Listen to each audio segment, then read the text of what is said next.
And I want to invite Karen Greenberg, Executive Director of the Center on Law and Security at New York University, Daniel Kimmage, Eliza Greenwald, and Lawrence Wright to join us. Thank you. In our last panel, you heard a number of incursions, or let's say introductions into this panel.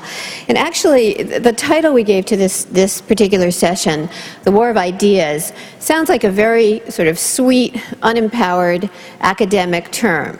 And while the rest of the analysis of the war on terror has taken on a terminology that we can embrace, and while we've learned a plethora of new words, there's somehow we have not yet gotten our minds around what the war of idea is and what its role is in the war on terror. And as you heard indications of in this last panel, there is actually an incredibly broad perspective. There are some people who think that this is something we should not be putting our time, energy, resources, and money into, and there are other people who think that this should be the front lines of the war on terror. And so I'm hoping that this panel will give you some sense of that perspective. In order to talk to you, rather than bring people who are thinking about this policy in Washington or elsewhere around the world, we brought to you people who have really participated in their own version of thinking about ideas in a public framework. All right, Daniel Kimmage, Eliza Griswold, and Lawrence Wright. And I'm going to introduce them very briefly because you have their bios and you know who they are. But I think you'll get a sense of how this panel goes. So I will tell you that Daniel Kimmage has actually a very interesting background for this because he has worked with Radio Free Europe, Radio Liberty. And if you wanted a perspective on what it means to have a war of information, as a part of a war of ideas, a war of information analysis, as receiving information as well as giving it out, and so that you're speaking to both sides of the conflict, he would be a person that you wanted to talk to. And after working in Russia for a number of years, he moved on to studying Al-Qaeda. And so he's going to try to bring his wealth of experience to bear, and I think it's going to be worthwhile. Eliza Griswold comes from a completely different perspective. She's currently working on a book about the relations between and the conflict between the Muslim world and the Christian world. She is a poet. And so she's going to talk to us a little bit about some of the more subtle ways in which information and opinion and perspective is passed and it's digested. And I think that will be worthwhile. Larry Wright, who I introduced many times, is a fellow at the Center on Law and Security. I have to say that first. But he has participated in thinking about just about every medium I can think of, except maybe he's not a poet.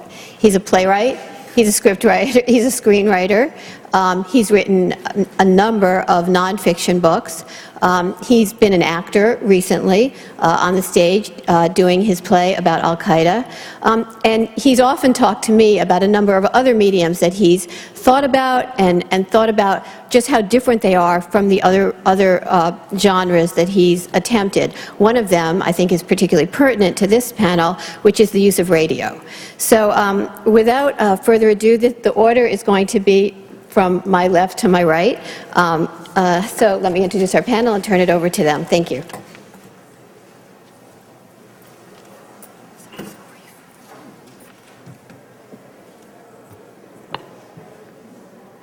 Okay, let me begin by thanking all of you and the organizers, and one piece of good news and bad news. The good news is that we got the big room. The bad news is we got the small screen. So I'm going to be doing a PowerPoint because I'm talking about visual information here. So I will do my best to make sure that my remarks convey what those of you probably on this side of the room can't really see. Now I'm going to try to cover in 10 minutes where jihadist media is today, a little bit of how it is developing, and what all of this means. And I thought that rather than having me define jihadist media and its role, I would actually let a real expert do it, and this is Ayman al-Zawahiri. I've taken a 2-minute excerpt from the latest video by Al-Qaeda, their harvest of the past 7 years. And so we'll begin with a 2-minute excerpt from this video.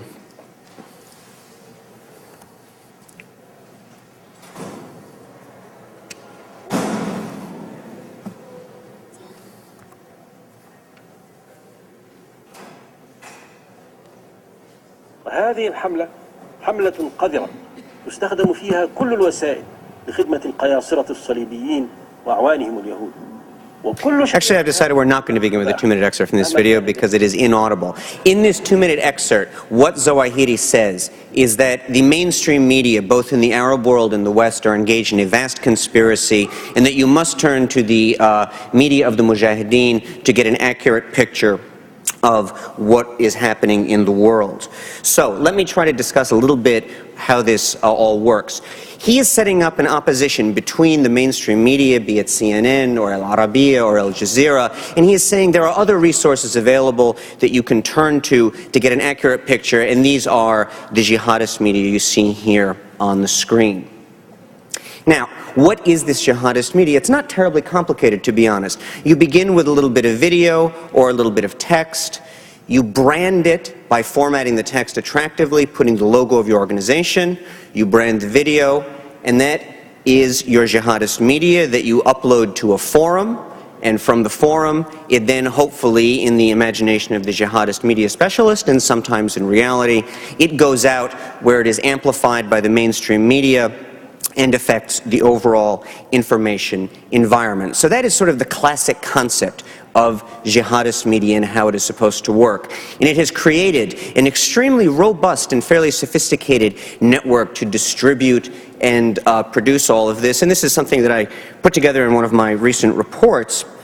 And the point here is simply that it is quite sophisticated. This is the greatest achievement of Al-Qaeda media in recent years. And this looks a lot like what you would see if you diagrammed any multimedia conglomerate, if you diagrammed my former employer, Radio Free Europe, Radio Liberty. So this is actually a very interesting attempt to mimic that structure.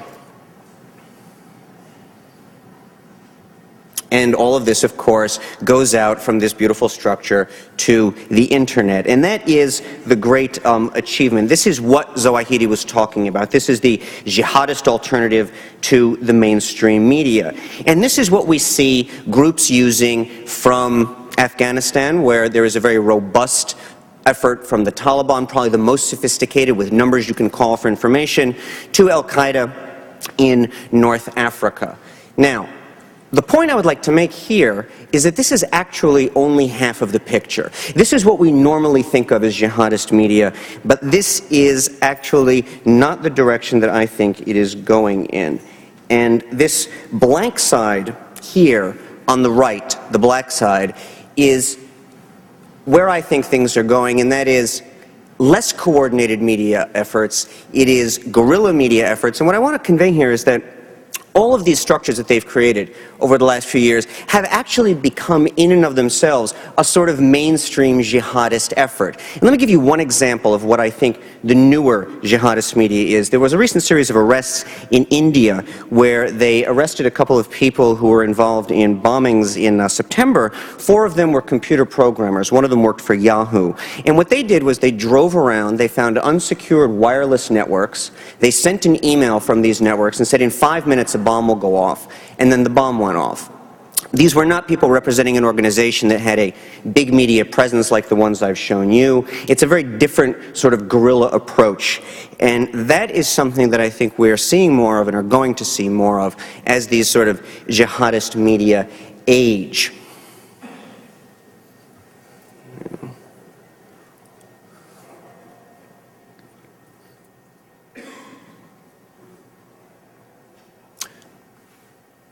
So instead of this parallel between the mainstream media and a jihadist media environment that is itself very mainstream, what I think we're going to see is this is increasingly overwhelmed by a lot of the other things on the internet. And these other things on the internet here are the more interactive, the more aggregating. Instead of people just going to individual forums, we tend to go to aggregators that take us to many forums. Instead of looking for videos on CNN, we can simply go to YouTube. This affects jihadist media as well. They are no longer able to control the information environment as they once were.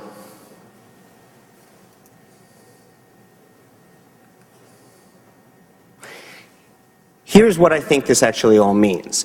Jihadist media in general, as I've looked at it over the last 5 or 6 years, is today much less concerned with the global front and hearts and minds on the mass scale than they are with a variety of regional fronts and with boosting the morale of people who already support them.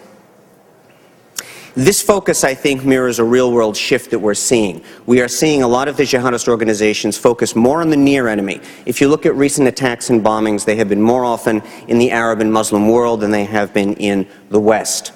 The second major trend I would identify is that jihadist media itself is splitting into a would-be mainstream, and this is the Al-Qaeda, this is the branded media, and information guerrillas, people like these Indian computer programmers driving around looking for unsecured wireless networks.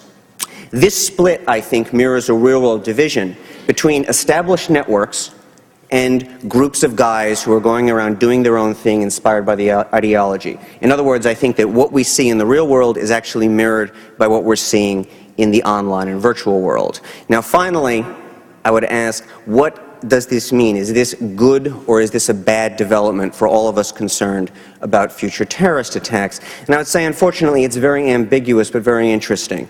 I think the old guard is fading. The idea itself has passed to a new generation, and it is hard to say what they will do with it. I think that this new generation, however, is a bit more focused on the near enemy and local mayhem. So in other words, I think that the global threat may not be as coherent, but the myriad local threats may prove more difficult to combat. Thank you. But to talk a little bit about what's going on, not only within the Arab world, but within the larger Muslim world in terms of militancy. I have spent the past 7 years traveling, to begin with a single statistic, 85% of the world's roughly 1.8 billion Muslims live outside of the Arab world. That is an extremely important fact that I think we forget quite often. And I've spent the past 7 years traveling within this larger community in Africa and Asia, in Yemen, Afghanistan, in these tribal areas we hear a lot about in North and South Waziristan, along the border in Shawal, as well as Nigeria, Sudan, Somalia, Indonesia, Malaysia, and the Philippines, looking at how religious identity, both militant and otherwise, plays itself out across cultures and continents. No religion, as we know, no religion is a monolith, and context is everything. We constantly have to find ourselves asking which Islam, which militancy, and really the truth is militancy, like any kind of religious identity, changes all the time. This is not a fixed reality, as we know by the nature of this recurring and changing conference, that really this is constantly in shift, and forces shape each other. And it's important that we, especially in our counter-terror responses, realize that our response not only shapes a wide-scale insurgency, but even public opinion. So basically, what I'd like to start with, and if I can leave you with one argument today, it's that knowing that no religion, no faith is one monolith, it's the schisms and the splits within militancy today that are really shaping the future of what we need to look at. And so those splits really exist within organizations, as we just heard from Daniel, and as I know we'll be hearing from Larry. Whether the world is virtual or actual, this is really what we need to be paying attention to, because people respond to each other and to each other's groups. And that actually brings me to the subtitle of my talk today, which is not in the literature, which I would say is Beyond Jihad. Because in many of these, I travel along borders. I like edges of places. And if one looks in Southeast Asia, at Indonesia, Malaysia, and the Philippines, looking at organizations like Jemaah Islamiyah, or Abu Sayyaf, or even RSM, Raja Sulaiman movement, which is a group of Christian converts who converted to Islam and have been one of the latest faces of the changing threat in South Asia. All of these groups obviously are linked as veterans of the Afghan jihad, but in truth, they all really have their roots in anti-colonialism. They're old movements, and it's certainly true in Egypt, but it's true throughout the larger Islamic world as well. These networks, Malaysia, the Philippines, Indonesia, are all interlinked. Jihadis jump fishing boats from island to island, and they all intermarriage is a huge factor in communications in these networks, and all are really, I feel pretty comfortable saying this, on the wane. There are many factors for that. That's good police work, good intelligence shared networks. That's a smart U.S. counterterror response in the Philippines. But even more, it's because of the schisms and the splits within the groups themselves. In 2006, I traveled in Indonesia with one member of Jemaah Islamiyah. This man had not only returned from Afghanistan, where he had learned the principles of jihad at the feet of Abdullah Azzam, and felt very much that he was in line with these principles, he had come back and grafted global jihad onto a local fight between Christians and Muslims in contested space that opened up after the fall of Suharto in 1998. So you have, as we've seen elsewhere, huge democratization of space, fight over who's going to have power, and on some of the outlying islands, as I'm sure most people know, in Indonesia, there were these small fights, but extremely powerful fights between Christians and Muslims over political identity, over fishing routes, over commodities, and in other places that I've been looking at, over oil. Well, this man, he was willing to travel with me because he had been he'd been arrested twice, and his brain wasn't quite right, which he was very clear but somewhat ashamed about as a result of torture. A lot of my work has been looking at human rights and religion, and looking at people who have been through detention as militants. So he had fought in Afghanistan, and he had taught locals how to wage jihad in this very small community. I assumed that by going to, this was a big dude. I assumed that by traveling with him in this space, he would be pretty lauded as a hero, and no, he was not. He was totally rejected by the local community. There was a split not only between his brand of Arabized Islam and this local, more syncretic form that wanted nothing to do with him and his people, didn't want to be told how to bury their own dead, didn't want to be told how to educate their children. There was also a split within Jemaah Islamiyah itself between this old school Salafi 7th century idea, this return to an idealized past, which P.S. never existed. But then there was a split between this Salafism and Salafi jihadi thought. This is really, Sidney Jones of International Crisis Group has done incredible work on this split, so I'm just going to touch on it now, and I would refer you to ICG for further study. So this guy, old school Afghan veteran, no longer fighting for various reasons, and his younger brother, who had been arrested the week before, who was willing to wage jihad against the Indonesian state, who was willing to adopt violence even if no sheikh was going to say it was okay. This is a really important divide. Where do those conservatives, who we assume would absolutely perpetuate violence, they want the 7th century to return, but in fact there's a very important splits between them and those modernists who are willing to revise ideology to suit their own ends. This is true in Abu Sayyaf as well, and this is the Philippines group, and I just wanted to touch briefly on U.S. counterterror efforts there and what it's like to be on sort of the edge of that with the special forces on an island of Holo, where we have had actually quite a lot of success in separating people based on who wants a tractor, a cow, a comic book, and who is willing to basically, when you look at militancy in Philippines, you're looking at an excuse for criminalized behavior at this point.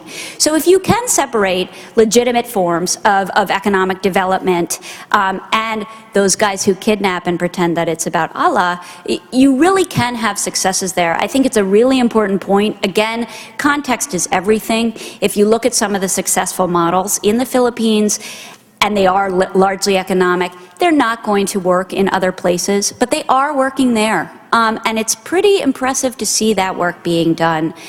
Again, the question that I would point to, we're certainly looking at this with the new administration, is those programs succeed because they pay. And without that continued funding, without that money, then Abu Sayyaf and other criminalized elements are going to look a lot more palatable. I would love to tell you about another man there, but I think I'll speed along here. Okay, so I think so we've looked at international jihad and the way that it graphs onto local conflicts, which is so important, especially along the edges where, we look at the southern edge of the Muslim world and where the southern edge encounters this growth of another form of frequent militancy, which is Christianity. We here in the West don't really see the way in which religious identity comes to bear on every aspect of an individual's life, whether that is the flooded field one's fighting with one's neighbors over, whether that is political identity or oil. And that this happens frequently where notions of statehood never were relevant in the first place. You know, I mean, if colonial boundaries were imposed from the first, and your government does absolutely nothing, doesn't give you lights, water, all it does is take from you, then other shared forms of collective identity become very important, and religion is first and foremost among those, especially in the areas that I've been studying. I think it's important also, Somalia is a very different case than looking at South Asia, where we have more promising signs of these networks splitting up. I'd like to just say that Al-Qaeda has not had a long-running successful presence in Somalia, and that is going to be a convenient article in hindsight to a problem that we are creating right now. It's actually Larry who first turned me on to some letters that were published by the Combating Terrorism Center at West Point that looked at Al-Qaeda's presence in the early 90s and the Africa Corps, the small group of roughly a dozen operatives, writing to each other about their frustrations with the Somalis. They were cheap, they were lazy, they got more money from fighting for their own tribal groups than they did from fighting for Al-Qaeda. Now that situation is changing fast, and that is changing as the result of one thing, and that one thing is occupation. I do not think we can underestimate the level of which our presence in places also has this capacity. We are not there directly, of course, some of us are, but we're looking much more at, the Ethiopian occupation. And the truth is that most Somalis perceive us to be behind Ethiopia. Our Tomahawk missile strikes support that, as does our support of Somali's warlords in actually the secret rendition program, and we do need to face the reality that right now more than half of Somalis are suffering from famine, and they see that as it's the longest running failed state in modern history. But when that problem can be grafted, when the global ideology can be grafted onto a local problem that makes sense to people, that's something we really have to be careful about, and that's happening right now in Somalia. And what I'd like to do in this last minute that I have is just to say, in terms of militancy, this idea of the return, as we've heard a little bit about this morning, the return to an idealized past, a past that never existed. This idea of embattled believers, it's not just Islam, it's Christianity too, that our texts, the first stoning for apostasy comes from Deuteronomy. That's the Old Testament. So it's really important that we remember context, and it's really important that we look at, as there is this revival in both Christianity and Islam, as there is this growing social conservatism that we see in South Asia especially, and that conservatism has a new power, we're looking at splits within groups. We're looking at schisms. It's not just this Islam versus the West or Islam versus Christianity. Much more important to shaping the future of militancy are the divisions within each side, the contest over who has the right to speak for God and why. And so that's really where we need to address our counterterror efforts. Is this authority and legitimacy, which I know Larry is going to talk a lot more about. Thank you.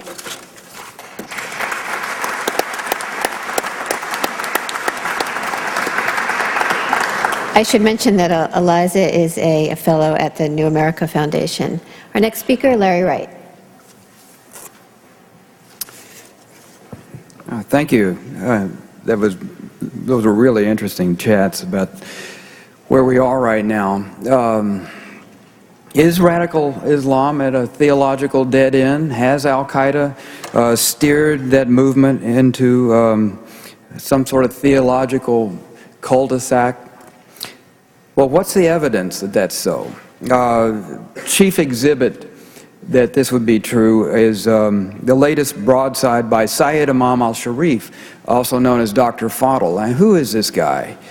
He was the emir of the organization called Al-Jihad, which really, nominally, he was the emir. Ayman al-Zawahiri was the true operator behind it. He's the #2 guy in Al-Qaeda. And Dr. Fadl wrote 2 very significant books that became the foundation of Al-Qaeda's philosophy in Peshawar and Sudan. The first of them was The Essential Guide for the Preparation, which he wrote in 1988. And in there he proposes that jihad is the natural state of Islam and that Muslims must always be in conflict with non-believers. The second book, The Compendium of the Pursuit of Divine Knowledge, came out in 1996. And in there he supposes that salvation is only available to the perfect Muslim, and that rulers of the Arab countries are all infidels and must be killed. And anyone who serves their government, whether in the courts, in the police, or who participates in democratic elections, is also a heretic. This is the doctrine of takfir, in which one Muslim expels another from the faith. And he is the chief spokesperson for that. Now, these books became the foundation of Al-Qaeda's philosophy. When recruits were brought into Al-Qaeda, they were indoctrinated on these very books. After 9/11, Dr. Fadl was picked up in Yemen, eventually sent to Egypt, where he wound up in prison. And in November of 2007, he began to publish in serial form in Al-Masri Al-Yom, Egyptian daily paper, a broadside called Rationalizing Jihad in Egypt and the World, in which he repudiates practically everything that he ever said. Now remember, we're talking about this coming from an Egyptian prison. But in there, he says, he starts with the proposition that nothing invokes the anger of God like the unwarranted spilling of blood and wrecking of property. He says it is against Islam to finance the jihad through the use of things like kidnapping and theft. It says it's forbidden in Islam to kill civilians. He says it's taboo to practice indiscriminate bombings or killing on the basis of nationality. He says it's foolish and also un-Islamic. The jihad is not required when the enemy is twice as strong as you are. He observes, what good is it if you destroy one of your enemy's buildings and he destroys one of your countries? What good is it if you kill one of your enemy and he kills 1,000 of yours? That, in short, he says, is my evaluation of 9/11. It's a broad attack on Al-Qaeda's philosophy and tactics. Now, Zawahiri's response was, I wonder if they've hooked up the fax machine to the electrodes in the prison. Clearly, this observation, this new tactic, this new broadside comes from a place it's hard to trust. And yet, Dr. Fadl was the primary theologian for Al-Qaeda. His argument was taken extremely seriously, not only by Zawahiri, who wrote an entire book in response, but by many of the Muslim participants in the internet chat rooms and so on. The arguments that he put forward were very critical. Now, I'm just going to say, it's not so important who wins this debate in some respects, Zawahiri or his former emir, Dr. Fadl. The fact that there is a debate is in some respects paralyzing. If you are a prospective young martyr, what you need is certainty. You need to know that you're giving your life up for a greater cause and that you're going to go to paradise. Introducing uncertainty in the form of this debate is in itself a dramatic development in Al-Qaeda's situation right now. Now,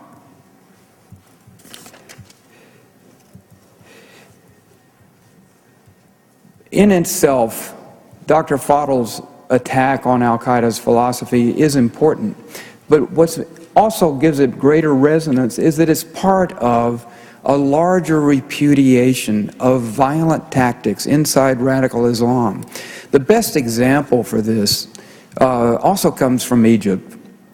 Gamma Islamiyya was a contemporary radical Islamic movement with Al-Jihad, the organization that Fadl and Zawahiri created. It was far more violent, created, it was in open warfare with Egyptian society in the 1990s. And its leaders, also in prison, began a reconsideration based on the fact that their violence had achieved nothing except the alienation of the Egyptian population. They did not take over the country, the state of Egypt. They did not create a caliphate. They failed. And it was in the recognition of that fact that they began to reconsider what they had done in the past. They called off their jihad. Today, Gamma Islamiyya is essentially a collapsed enterprise inside Egypt, and one would not have been able to say that just a few years ago. Now, as we've heard, Al-Qaeda has been around for 20 years, and that's a long time for a terrorist organization to exist. But the abject failure of Al-Qaeda to continue its operations in the West has placed it in a position where it's struggling for its relevance. It has failed to take over any Arab state. It has failed to establish a caliphate. All of its promises have been failures. Now, certainly Al-Qaeda is two things at least. It is a violent Islamist group, and it is also a movement of grievance within the Islamic world. The group, Al-Qaeda, cannot exist without violent operations. That's all it is. It's not really a political organization at all. But the movement is now openly questioning Al-Qaeda's terrorist philosophy. So I think that, yes, this is a turning point for Al-Qaeda, a challenging moment. If you look at Al-Qaeda, the group, Egyptian intelligence told me that they number the core of Al-Qaeda at fewer than 200 persons. The CIA would say that's maybe 300 to 500 people. That's the core of Al-Qaeda. Still a dangerous group of individuals, but not nearly at the strength that it was before 9/11. Yes, it is rejuvenating in the tribal areas, but it's also deteriorating in certain other ways. One might call them moral deterioration. Al-Qaeda now finances itself largely through criminal enterprises, through drug traffic, through kidnapping, oil theft, even big game poaching in Africa. These are essentially kind of mafia-like activities, and it's only the august presence of Osama bin Laden hovering above this whole enterprise that still gives it any kind of moral authority within radical Islam.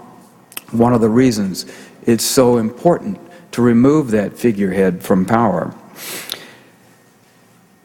I think this is a propitious moment for American policymakers to redefine the narrative of our relationship with Islam. And how would we do that? I'm going to outline a few of my own ideas. One is to reduce our visible presence in Iraq, not to precipitously withdraw, but become less conspicuous. Try to maintain certain stability in that country so that Al-Qaeda doesn't rejuvenate, but become less of a focal point.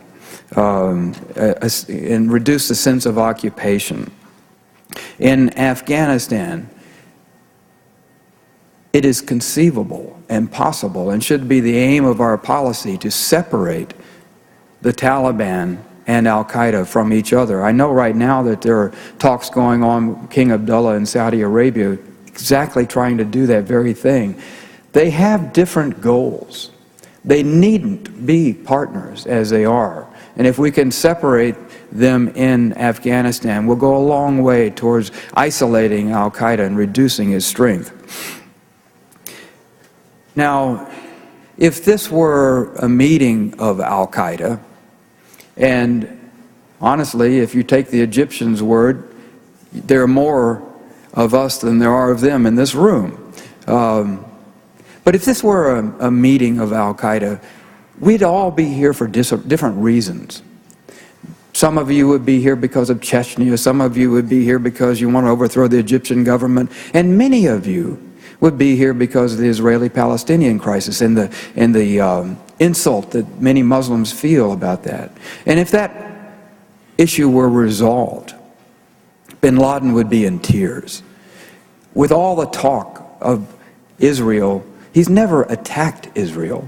The only time Al-Qaeda in its 20-year history has actually attacked Israeli citizens was in the Mombasa attack on Israeli tourists at the hotel and the failed attempt to bring down an El Al airliner the same day. The Israeli-Palestinian crisis is simply a function of recruitment for Al-Qaeda. If we were able to resolve that crisis, we would reduce the population in this room, but we wouldn't eliminate it. One other source of recruitment that we rarely think of in this country is Kashmir, probably as potent a source of inflammation in many parts of the Muslim world as the Palestinian crisis. And we do little or nothing to try to resolve what is an achievable political problem. I am a campaigner for reinvigorating the American intelligence community by getting true Arabic, Pashto, Dari speakers, Urdu, the languages that Al-Qaeda speaks in. Our intelligence communities don't really speak. One of the heroes of my book, Ali Soufan, was one of 8 Arabic-speaking agents, natively speaking Arabic agents on 9/11. Today, 7 years later, we have 9. Now, the FBI says they have many more Arabic speakers, but I've talked to some of these guys. They went to Middlebury College for 3 months and they can order breakfast. But they cannot interrogate a suspect, much less understand the cultural context that these people are coming from. Until you go up on the 7th floor of the FBI building and the CIA and the NSA, and you are able to encounter people who natively understand these languages and the cultures that we're struggling with, we will always have a failure to connect the dots. Public diplomacy. If you go around the world like many of us have done and you visit these countries where the inflammation is so great and you see the American embassies there, they are essentially prisons. And the prisoners are the diplomats who are trapped inside countries they don't understand and are afraid to venture out into. We have to do a better job of communicating inside the countries where we are supposed to be present. We need a much more intelligent outreach to moderate Muslims. It's crazy not to let moderate Muslims come into this country, especially students, and experience America for themselves. They become our best ambassadors when they return to their countries. There's a lot of talk about how we need to reduce our dependence on foreign oil, and yes, of course we do. But who's the #1 customer for petroleum in the whole world? The American military. It's a little grotesque, honestly, to find the American military the #1 customer fighting a war that to some extent, to some large extent, is over oil. It's a customer grabbing for the pipe. We have to green our American military. It'll save lives. And we have to close Guantanamo. We have to do everything that we can to repair our moral standing in the world, and that is one obvious step that we can take as soon as possible. If we did these things, to steal a line from the head of the National Counterterrorism Center, I think we could go a long way towards proving that the United States is not at war with Islam. Al-Qaeda is. Thank you.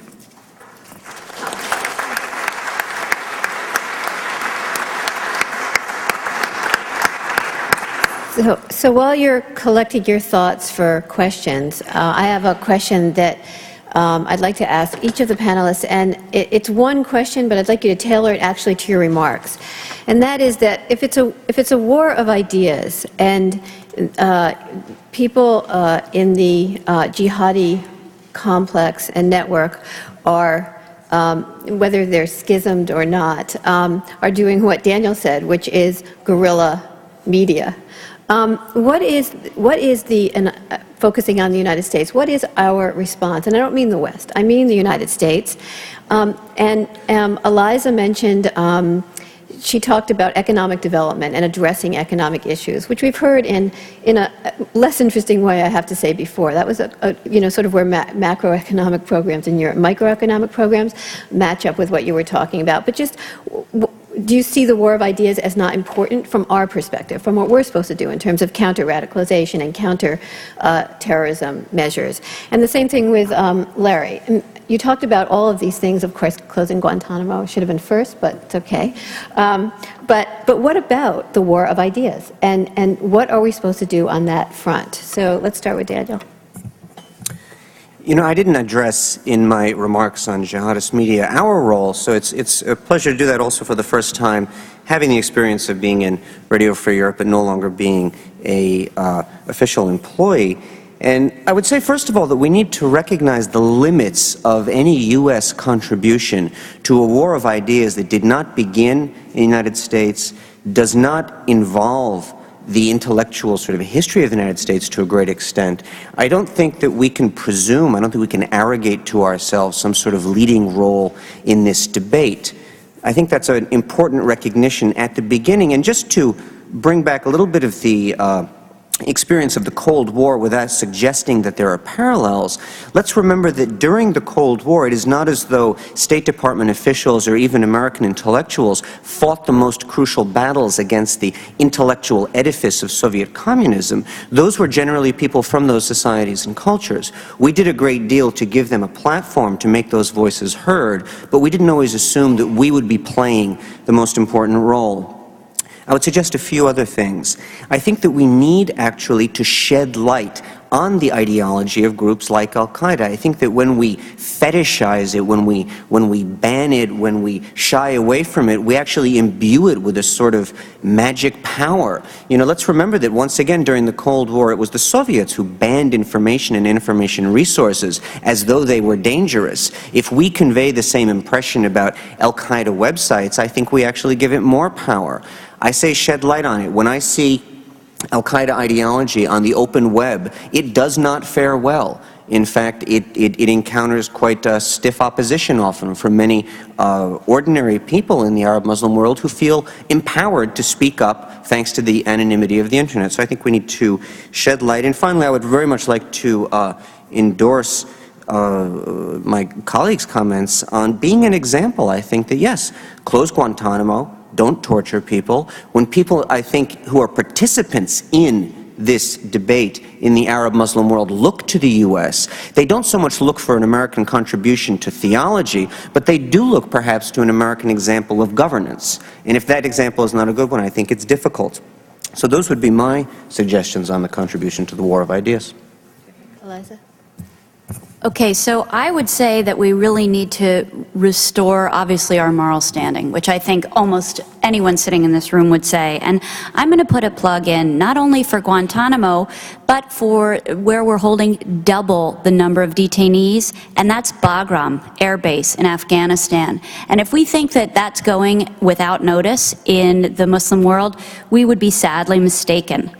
Second, I'd like to talk a little bit about development. I'll talk about it in the tribal areas because they are the hot topic today. When I was last there in 2004, who was there? The Chinese. The Chinese were building schools in Waziristan, but the U.S., we had, I think it was a $300 million aid package, USAID package, to build roads.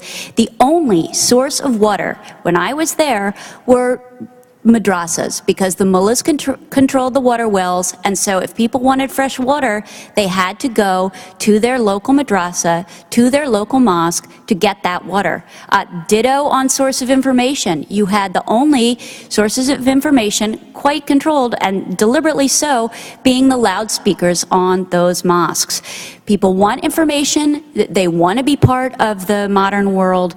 I was first in Waziristan on October 7th, 2001, when the bombing started, the U.S. started bombing, and watched in Afghanistan and watched the mood change. Everybody wanted to go to America, and a lot of people had been in America. We forget that our footprint, especially in those tribal areas, when it dates back to the Afghan jihad, is one of abandonment. I remember one man saying to me, the U.S. bought my first pair of boots. I have these boots thanks to the U.S. And guess what? My kids had no choice of education. When they got a little older, I had the choice because I had American aid here. My kids had to go to Saudi madrasas because there was nobody else left. That's important to remember. We do have a reputation for abandonment once our interests are over.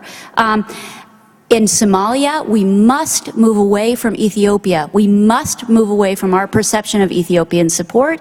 It is really going to backfire on us. And I'd like to end with AFRICOM. We have a whole new effort afoot in Africa called AFRICOM. Of course, it's not in Africa. Why? Because no African country wants it. 2 years ago, everybody wanted the dollars of AFRICOM. Now it's going to be based in Germany. And I would just say, go slow, slow, slow with AFRICOM. There are many young men and women serving our country in Africa, and I've been to AFRICOM in Djibouti, doing a wonderful job. They do see themselves as a Peace Corps, really, an armed Peace Corps, but that's not how they're going to be seen, and that's certainly not how the U.S. is already seen in Africa, and we have to be careful. Thank you, Eliza. Larry? I think when bin Laden attacked America, he was really posing two questions. One is, what is Islam? And the other is, what is America? And on the first question, you know, we only have a limited ability to define Islam. It's up to Muslims to do that, and Islam's in tumult right now, trying to understand its relationship to modernity and to the West. But on the second question, I think we've done a terrible job of responding to the question of what is America? And this is where the war of ideas is really fought, because it's our example that has always been the most powerful feature of the war of ideas. I remember when I was in Syria a couple of years ago, and it was after Abu Ghraib, and you know, I was talking to this young Syrian filmmaker, and he grew up loving America, and it was such a model to him. And he lives in a police state, and you know, he said, you know, when I look at you now, I see us. It was the worst thing he could imagine saying. Now, we have to get past that period of our history. I think, you know, we can, you know, I think the most powerful thing we've done in the war of ideas is this magnificent election that we're in the middle of. It's a very powerful example all across the Muslim world of how a nation can go about sorting out its differences nonviolently. Time for you. If you let me know who you are and wait for the microphone. Questions? Over here in the row. Stefan Leader, the Analysis Corporation. Al-Qaeda in the Arabian Peninsula, or at least what's left in it, recently urged a campaign to attack clerics in Saudi Arabia who are opposed to jihad and who have been enlisted by the Saudi government to delegitimize the ideology of Al-Qaeda. I take that as a very positive sign that the Saudi campaign is effective and is a model to be emulated. I'd be interested in your comments on that. Larry? You'll hear later today from Tom Heghammer, who is, I have the privilege of reading his manuscript right now about Al-Qaeda in Saudi Arabia, and so he'll be much more authoritative on this.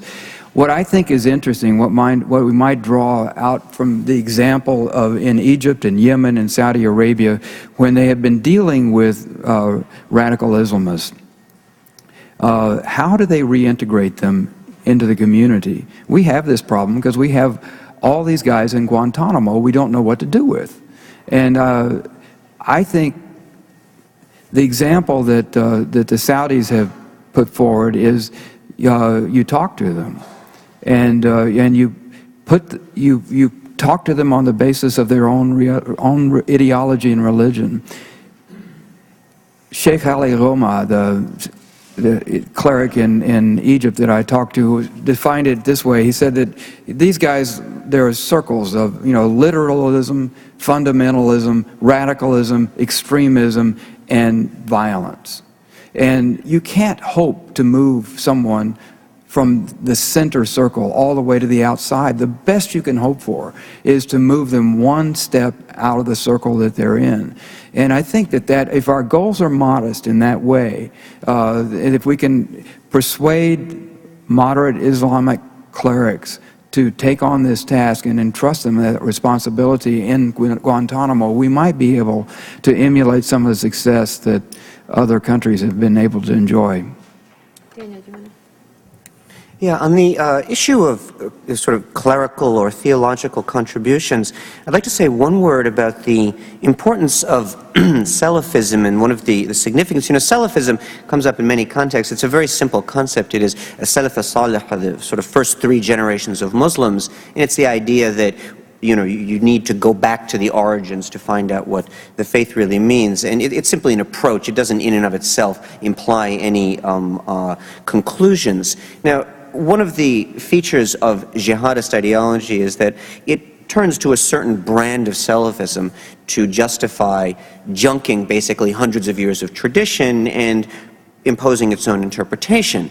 A point I would like to make, though, is that Salafism in its most simple form, it is not so different from the impulses that, say, led to the Reformation in Western Christianity. It is a neutral approach and is not necessarily the sign of a sort of medieval fanaticism as it is often presented. It could potentially be the roots of a very far-reaching and unpredictable and positive rejuvenation of religious thought. I would just like to bring that up in terms of the religious debates I find are sometimes couched very, very narrowly in terms of is this radicalizing or de-radicalizing people. I would just like to make the point that some of these approaches and methods that are out there in the Muslim world are very fascinating and exciting and can lead in many different directions.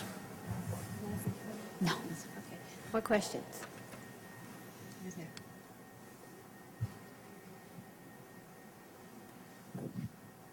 Yes, thank you very much for your presentation. They were splendid. I would like, Bob Shadler, American Foreign Policy Council, I would like to challenge the use of the term moderate Muslim as opposed to moderate Islamist. Within our culture, we know there are cloistered nuns, we know there are Amish, and very few people would think of calling them moderate Christians, but we recognize they are both nonviolent. When we use the term moderate Muslim, it suggests that there is a deeply religious, pious group of people somewhere else other than moderate Muslims. So we're undermining their authority even as we're trying to bring them in to be more friendly toward us. So moderate in a strictly religious context is something of an insult. If we call someone a moderate Christian, what would that mean? It means something to say I'm a non-practicing Jew, but a moderate Jew doesn't mean much. But we want to use the term moderate Muslim as those who are friendliest to us, and I think it's a mistake. Okay. Do you want to comment? Or? I think it's a point well taken. I think Islamist implies a political aspect to the religion that, Muslim does not, Islam does not. So I agree with the gentleman's point. Eliza. I think that's an extremely important point. I also think it's important to look back at there is a huge example for us in Christianity and our comfortability with the idea of revival within Christianity and our discomfort with the idea of revival within Islam, although both do represent a return to an idealized past and have more in common than we think.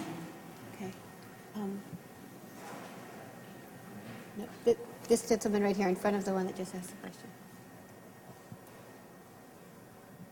question. Raja Gundu, Georgetown University. There is, however you may call it, but one of the things that has happened because of the wave of radicalism, radical Islam, especially in South Asia, has been infringement on Sufism, or rather attacks on traditions which have generally been the extremely tolerant strains of Islam. Yes. There have also been a lot of attacks on what are perceived as heresies, such as the sects of the Ahmadiyyas and so on, which for generations have always been tolerated. They've been fringe groups, but have been tolerated. But these attacks have increased. So what should therefore be done to protect these strains, which if they were promoted, could help us win the war on ideas?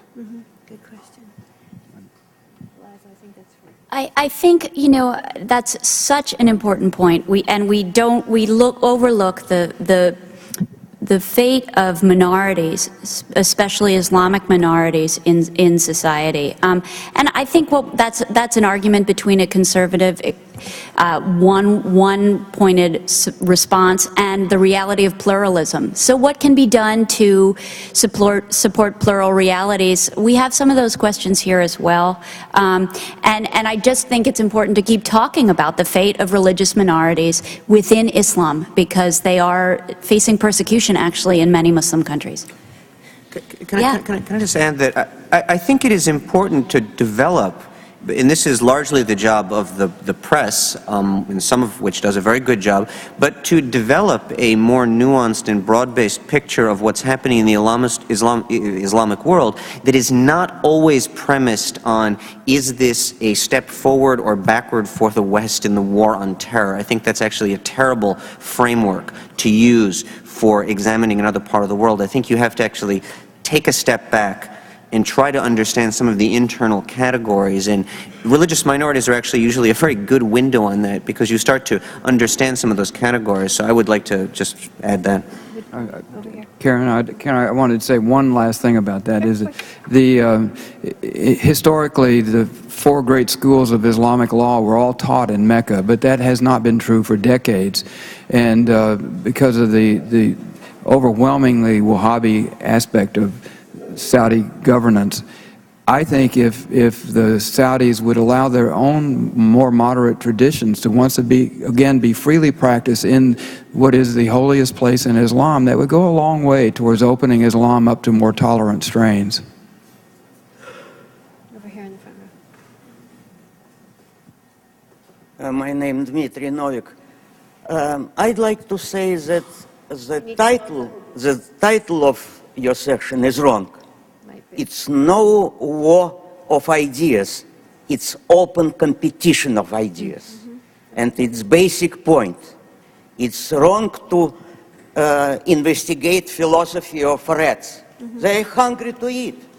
Terrorists hungry for power. That's it. And this philosophy about good Islam, bad Islam, it does not matter at all. It's not necessary to. It's wrong direction to fight with terrorists. And it's Thank you. From this point, it's a lot of mistakes after mistakes after mistakes. Thank you. Eliza, you want to say something other than thanks, Karen. Good idea? No, I think that's very true, and I think competition plays out, and religious identity and competition plays out over resources in many, many ways, and that's a very important point, and it leads us into trouble to assume conflict when we're really looking at competition. Thank you.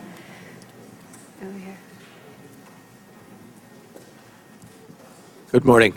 Bob Jenkins, retired State Department and currently at Homeland Security with Triumph. A question for Dr. Griswold. You referenced, Eliza, the military presence in Somalia and maybe the need to keep our footprint rather low. And I wonder if you're concerned about AFRICOM's recent comments about get involved in the development program. When I was in the Foreign Service overseas, we had a good agency of government called AID, and that was their job. And I realized that in a combat zone, it may be a little difficult to have untrained civilians, but any thoughts on that? No, I think that's a really good point. One of the reasons that the U.S. counterterror efforts are going so well in the Philippines is because AID has had these programs in place for a really long time, and that has not only changed the perception of who the U.S. is, but it's also really had an impact on our ability to know who's doing what. And P.S., we gather intelligence in mobile vet units, and that's one of the things that we can do. And someone said earlier in the earlier panel about more cooperation between government agencies. I think that's extremely important. I mean, important beyond important, and should really be the focus of our next administration. I have lost my microphone by. Oh, there he is. Who has a question? Far back. Over here in the front row. Keep it short. We have very few minutes left. Right, Diane Perlman, social scientist, dynamics of conflict. Following up on Larry's comment about that these movements are driven by grievances, and that when we focus on the symptoms and going after bad guys, we actually increase the grievances. And just dealing with basic human needs, legitimate goals, and also like fear, humiliation, and asymmetrical dynamics. So could you comment about, say, focusing more on reducing desires to take revenge, tension reduction? I think most people join Al-Qaeda out of despair. I just use a really general term to encompass all these different things. Poverty is not the sole criterion, obviously, but it's a factor. Political repression, not the sole criterion, but it's a factor. All of these things, the sense of inadequacy, the sense of retreat from the world, these all contribute to this profound sense of despair that, that drives so many people into radical action. I think another factor is the absence of civil society. It's very difficult for, especially in Saudi Arabia, for instance, such a meeting as this would never happen. The women wouldn't be here, for one thing. You know, these kinds of things really affect people's perceptions of what they are able to do in the world.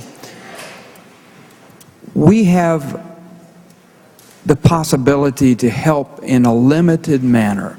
I think in our soft power, we can assist in education, we can provide support for democratic structures, and we can do a lot in terms of goodwill outreach.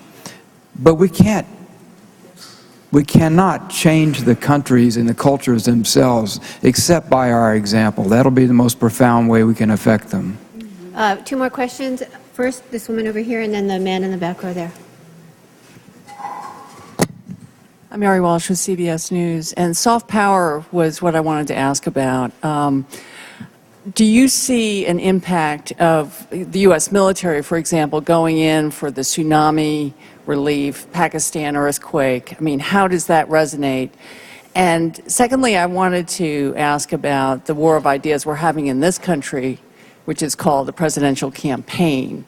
And even, both candidates have been in favor of soft power, and even John McCain has said that scholarship is more important in the end of the day than smart bombs. So how is it playing out in the world as you see it?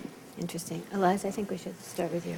I think that's a great question. Soft power in some of these marginal communities I've seen is extremely effective. It's not very effective when it's seen as, please don't hate us, we're American. You know, AID now says underneath, from the American people.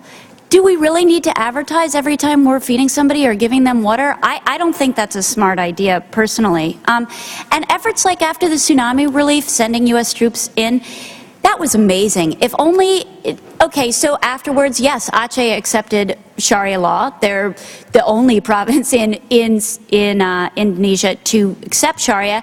Some of that was directly in response not to the U.S. military, but to bikini-clad aid workers drinking on the streets. There's no question. But those images and where those images went are invaluable, and I think they're important to continue. Daniel?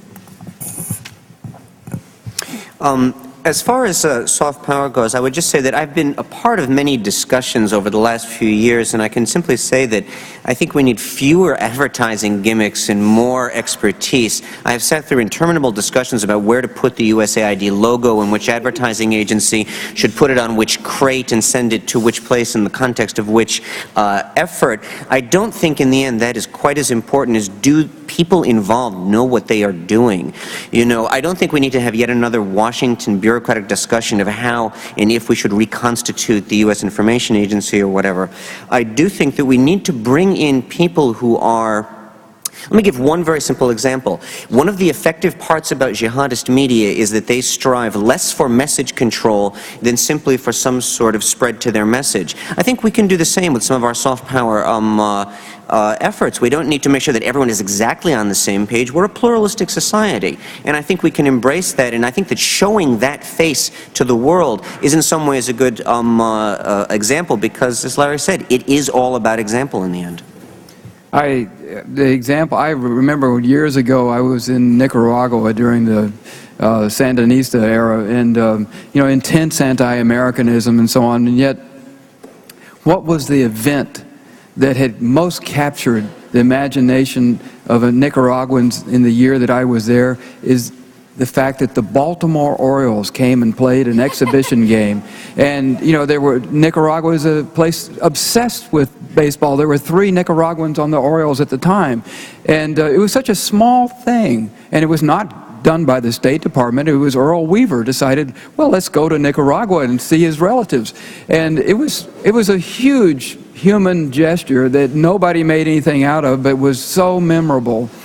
We don't do that kind of thing very much anymore. And just on Mary's question about the current election, I was in Cairo, talking in Cairo University this past March, and I was asked by one of the students in the class I was teaching, who am I going to vote for? And I said, well, you know, in America we have a conceit that reporters don't tell, you know, that we're supposed to be above the fray.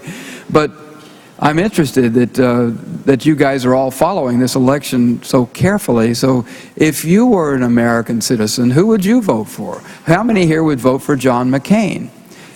One professor who secretly worked for state security. How many here would vote for Hillary Clinton? 6 girls in his job.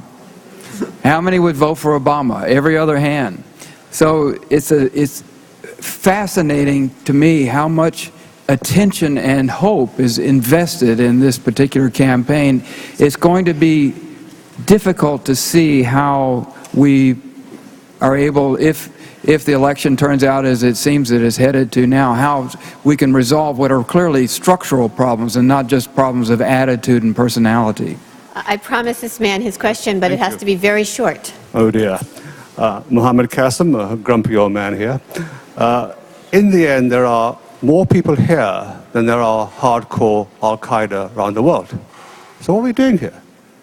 Every intelligence organization, police organization, military organization throughout the world is after Al-Qaeda. So in my view, Al-Qaeda is on its way out. What you have to ask is not what you can do to the Muslim countries, is what effect has Al-Qaeda had on America? Okay? We got the neocons, it allowed the neocons to take over foreign policy. You went and smashed Iraq, and it's been a disaster ever since. Got it. So, thank you. Okay, so what my impression is that we have to, we have to look at how America can be rebuilt away from the damage that's been done by the American military behavior abroad. I think that was more of a comment than a question, but it was a good question that we could probably have an entire conference about. What is America going to do in response to its own response to Al-Qaeda? I just want to conclude with a sort of couple of thoughts on what you've heard here. These panelists have been remarkable because they've taken what could have been a rather easy topic and made it not just complex, but they've pushed it in a direction of very hardcore issues. And I like Mary's term, I want to talk about soft, this soft world here, the soft development. I think it's very much a hardcore issue. And it comes out in what all three of them referred to, which is not just the role of the economy, not just the role of the example, but how the American military is going to fit in to what we think of now and have conceptualized, perhaps erroneously, as the war of ideas. So enjoy your lunch. The next panel will start right away. Thank you.